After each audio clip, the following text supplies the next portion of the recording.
So we've all been there. Oh, sorry. You, me, right now, and with right now I mean Saturday at the airfield. You mean the international airport? Accept the consequences of your actions! So in case you finally want to beat your bully, or your boss, or your nemesis, or you just want to be prepared for any situation that might come your way, this video is for you. Disclaimer, I'm not a pilot, let alone a pilot that would do any fighting. I'm starting university this month, but technically I'm just a high school graduate. So to any pilots, especially fighter pilots, if you're watching, which would be super fucking cool, or experienced DCS players, if you have something to add or correct in the comments, please do. And I do encourage the viewer to read the comments. But as always, I did my best when researching. I even read a book for this one. So anyway, with that being said, here are the basics of 1v1ing in a fighter plane. So first up, I need to clarify, a dogfight is defined as close range maneuvering combat. Now this doesn't necessarily mean that the planes need to meet head on in what's called a merge, but in this video, we'll just be discussing just that, what to do after a merge, or slightly before a merge as well, around the merge. So first up, you need to know your plane, and you need to know your enemy's plane. Do you have more thrust than your enemy? Yep. What's your turn rate? Yes. Meaning degrees per second. What's your plane's optimal speed for the optimal turn? No, sir. How fast can you climb? At how many G's do you accelerate the best? Fantastic. Shut up. These things are going to determine what you're going to do in the merge. Shut up. Okay, that's enough. Come at me, bitch. So let's keep it horizontal for now, so you're heading towards each other. Romantic. If you want to go for a little bit of an angular advantage, you can start turning before the merge. Keep in mind though, this gives your opponent more time to react. Now, here comes the merge.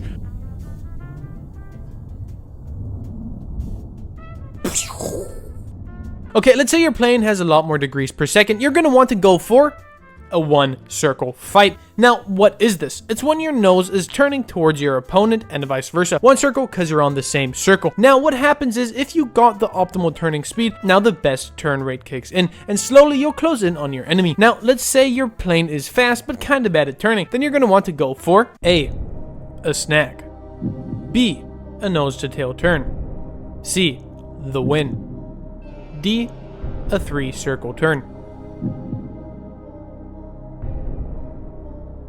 The nose to tail turn, which is a 2 circle turn, because each plane is generating their own circle. This creates more distance and might allow you to get a missile off. Now, what's a surefire way to make sure your opponent doesn't get a lock on you? Well, that's right, turn on the Jet's standard issue VPN, and let's hope your plane only implements the cream of the crop, that being Surfshark VPN, the sponsor of this video. That was a joke, a VPN won't protect you from getting locked onto in a dogfight. Now, since this is a community of nerds, I'm sure you know what a VPN is. You know, virtual private network, hides your IP address, makes it look like you're browsing in a different country. But why? What could? Maybe can you? How can?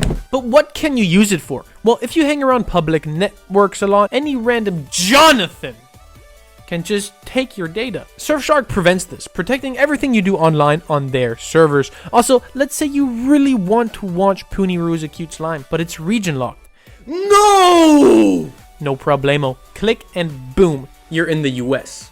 And here we can enjoy Pooneyroos is a Cute Slime. So if you're interested with just one account, you can use Surfshark on infinite devices. So check them out at surfshark.com/ThatSpaceyGuy for 4 extra months of Surfshark. Link is in the description. Now on with the video. When flying a plane, the world isn't just horizontal though, is it? Let's say your plane is great at climbing, like the F-15, any F-15, then you can pull that bad boy up. And if your opponent goes up too, then you got something called a flat scissors. Now the flat scissors isn't something specific to taking the fight vertical, it's just what's gonna happen if the bandit goes up with you right after the merge. Because the flat scissors is really just a sequence of 1 circle turns or nose to nose turns, overshoots, and reversals within the same maneuver plane. Pun intended.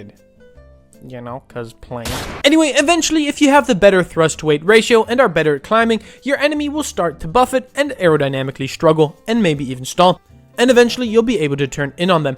If they don't find a way out, that is. Now, not in the context with the vertical necessarily. Let's say you're close to your opponent and you get into the flat scissors and you're flying similar aircraft. The slower one is going to win because it can pull a tighter circle and get into your turn circle, which is another concept you should know. If someone is inside of your turn circle, you are a little bit cooked and are going to have to find a way out of that situation, either by extending away or forcing an overshoot if your opponent is close enough, or start jinking the plane, which means, you know, whipping it so that you don't get shot.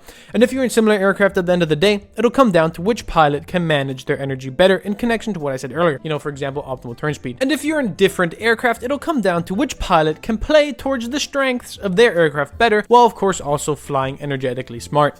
Anyway, there's a lot more to this, and I'd love to make another video on it, so if enough people are interested, please do write a comment, become a member, or join my Patreon if you want to support me, and check out the links in the description, and I'll see you in the next one. Also, there's some super cool... Oh, never mind. That's my last video. Okay, bye.